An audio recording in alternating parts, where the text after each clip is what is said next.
Hello, hello, hello. So, dito tayo ngayon sa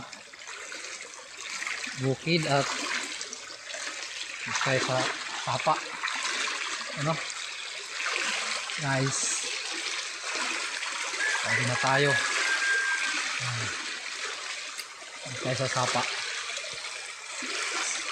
Dahil sa lakas ng ulan. So, may tubig na yung sapa. And guys,